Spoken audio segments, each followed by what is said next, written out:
안녕하세요, 내향인 여러분. 수녀 아이 엄원장입니다. 이 내향이 외향이는 실은 원래 프로이트의 수제자이면서 독자적인 정신분석 이론을 펼쳐나간 구스타프 융이 처음 만든 개념인데요. 요즘은 MBTI로 대중화되면서 I2로 불리고 있죠. 요즘에는 그 내향인, 외향인, 즉 I냐, E냐 이렇게 구분하지만 저희 세대 때는 혈액형으로 구분했잖아요. A형이면 소심하고 구석에 짱 박혀 있는 거 좋아하고, O형이면 활발하고 친구 많다고 하고, 이런 식으로요. 저는 그 혈액형으로 구분하면 A형, MBTI로 구분하면 I, 사상체질로 구분하면 소민이거든요. 튀는 거 싫어하고 집을 사랑하는 집순이입니다. 제가 제일 좋아하는 옷은 잠옷, 제일 좋아하는 가구는 침대, 취미는 독서. 찐이죠? 제가 사람 만나는 걸 좀 힘들어하고 주말에는 반드시 집에서 쉬어야 하는구나를 깨달은 건 20살 때부터였어요. 대학에서 동아리 활동하는 것도 너무 힘들었고 집에 가고 싶은데 수업 이후에 남아서 뭘 해야 하니까요. 그래서 동아리도 다 끊고 조용히 수업만 듣고 가는 대학 생활을 하게 되더라고요. 그런데 여기 색다른 얘기를 하는 책이 있습니다. 심리학자 서은국 교수님의 행복의 기원, 행복과 관련도가 높은 것은 외향성이다 라고 주장하는 주장이 들어있는 책인데, 저자분의 설명을 자세히 들어보면 꼭 그렇게 이분화해서 외향인은 행복하고 내향인은 불행하다고 하는 건 아니긴 해요. 그런데 어쨌든 연구를 해보니까 외향성이 높을수록 좀 더 행복한 경향이 있더라는 주장이기는 하거든요. 순혈 내향인으로서 이 주장은 좀 못마땅하기는 한데, 서은국 교수님은 그 행복이라는 개념을 재정의하면서 행복을 바라보는 시각을 바꿔주셨어요. 그 정말 한 끗 차이인데도 인식이 달라지면서 행복감이 훨씬 높아지더라고요. 그에 앞서서 저도 그랬었고 여러분도 가져왔을 법한 생각부터 한번 풀어볼게요. 저는 중학생 때부터 20대까지 왜 살아야 하나? 나는 무엇을 위해 태어났나? 라는 의문을 늘 가슴 깊이 가지고 있었거든요. 그래서 어느 날 엄마한테 물어봤죠. 그랬더니 어머니가 쓸데없는 생각하지 말고 공부나 해 라고 하더라고요. 저는 그 어린 나이에 그 대답이 너무 충격적이어서 지금도 잊히지가 않거든요. 그런데 그냥 이후로는 뭐 대학 입시 치르고 한의대 빡세게 다니고 졸업하고 개원하고 결혼하고 출산하고 또 육아하느라 정신적 여유 없이 그냥 바쁘게 살았던 것 같아요. 그러고는 30대 초입이 되어서야 우주의 기원, 빅뱅, 생명의 기원, 진화론, 인류의 역사, 심지어 종교의 역사에 관한 책까지 두루 읽어보고 나서 깨달은 것이 하나 있었어요.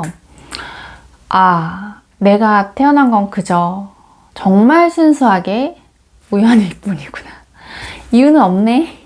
이걸 깨닫고 좀 벙쪘죠. 내가 태어난 이유라는 거는 없네. 그럼 열심히 살 필요가 없나? 이런 생각이 들기 시작하면서 황당해하고 있는 그 당시에 저한테 그러니까 그게 얼마나 행운이야? 라고 말해준 사람이 있었어요. 정말 그거를 뒤집어 생각해 보니까 너무너무 작은 확률로 정말 우연히 이 지구라는 행성에서 생명을 갖고 인간으로 태어나서 살고 있다는 그 사실 자체가 정말 소중하더라고요. 그래서 이왕 태어난 거 좀 충만하게 열심히 살다 가자 라는 마음으로 살고 있어요. 이 저자분도 같은 얘기를 하고 있는 셈인데 그걸 좀 더 과학적으로 명쾌하게 풀어주셨거든요. 우리 그 학교 다닐 때 윤리 시간인가 그 아리스토텔레스에 대해서 배웠잖아요. 이 서은국 교수님이 책 서두에 시작하면 이 아리스토텔레스가 설파한 행복에 대해서 먼저 짚어나가기 시작을 하거든요. 아리스토텔레스는 삶은 뭔가를 추구하면서 그것을 향해서 나아가는 과정이라고 이야기를 했고, 이때 인간이 추구해야 하는 가장 그 궁극적인 목표는 행복이다 라고 했어요. 여기서 우리는 궁극적으로 행복하기 위해서 산다 라고 얘기를 한 거죠. 이 얘기는 좀 다르게 들으면 열심히 노력해서 행복을 쟁취하는 거다. 행복해지기 위해서 열심히 공부하고 돈 벌고 가족을 이루고 사는 거다 라고 들리거든요. 그런데 서홍육 교수님은 말합니다. 그거 우리가 2000년 동안 아리스토텔레스한테 속은 거야. 그게 아니고 행복은 그냥 생명이 진화하는 과정에서 발달한 생명과 종족을 유지하는 행동을 하도록 유도하는 그 보상체계일 뿐이야 라고요.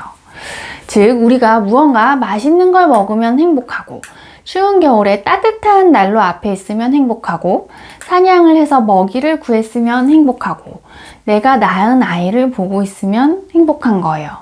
즉 생존에 유익한 행동이나 생각을 하고 있을 때 뇌가 있다 하고 던져주는 강아지 훈련용 사료 같은 개념인 거예요.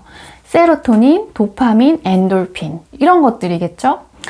그런데 시도 때도 없이 계속 사료를 던져주면 개가 훈련하나요? 안 하죠. 배부르니까. 그래서 뇌도 절대 과도하게 행복감을 던져주지 않는다는 겁니다. 잊을만 하면 조금씩 던져주는 거죠. 또 가끔 주더라도 사료를 한꺼번에 왕창 줘버리면 금방 질리잖아요. 그래서 행복은 복권 같은 어떤 큰 사건으로 얻게 되는 것이 아니고 초콜릿 같이 소소한 즐거움의 가랑비에 젖는 것이다 라고 작가는 설명하고 있어요. 즉 쾌락은 곧 소멸되기 때문에 커다란 기쁨 한 번보다는 작은 기쁨을 여러 번 느끼게 하는 것이 매우 중요하다. 행복은 기쁨의 강도가 아니라 빈도다.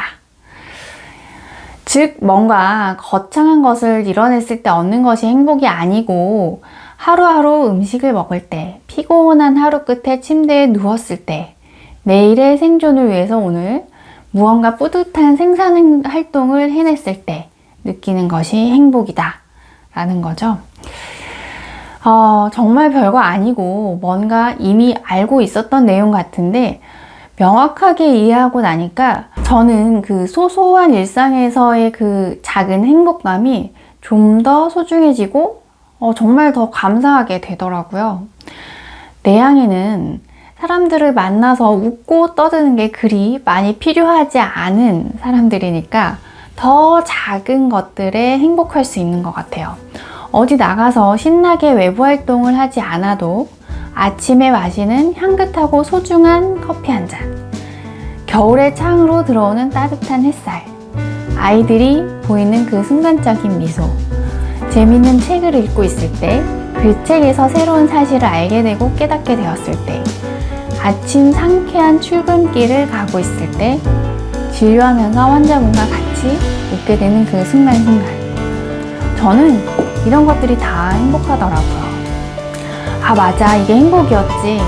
나 지금 행복하네. 이 책을 읽고 나서는 요즘 더 삶이 만족스럽고 감사해졌어요. 여러분도 이미 행복한 순간순간들이 많을 거예요. 행복 별거 아닌 것 같습니다.